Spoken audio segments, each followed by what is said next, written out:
Sembra di essere tornati nella prima ondata, per cui siamo sostanzialmente tutti in trincea e ognuno sta dando il massimo impegno per affrontare la situazione nel migliore dei modi.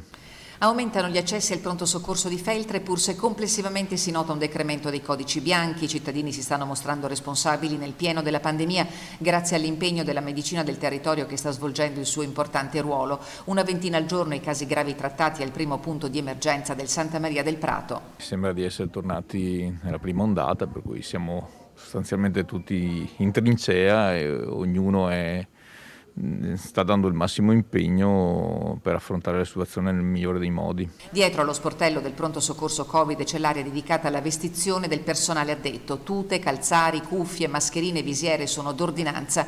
Al primo sospetto Covid, ci dice il dottor Rossi, è necessario rivolgersi al proprio medico di famiglia capace di creare un filtro adeguato. Solo in presenza di sintomi respiratori eclatanti i cittadini debbono rivolgersi al 118. Al pronto soccorso si lavora senza sosta, preservata la missione primaria del servizio per le patologie gravi extra Covid che purtroppo non sono andate in vacanza. E ci permette però questo di riuscire a avere il ruolo anche per la patologia Covid, perché altrimenti se fossimo subissati da richieste inappropriate sia Covid che non Covid, difficilmente riusciremo a reggere.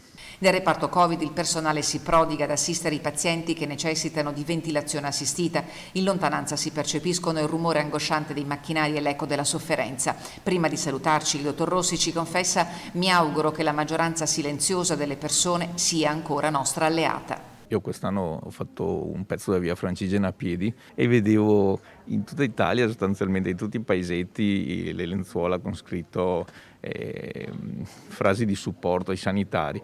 E c'era proprio un filo ideale che legava la popolazione ai sanitari. Lo si sente un po' meno. Fidatevi di noi perché stiamo veramente dando il massimo e a volte anche un po' più del massimo.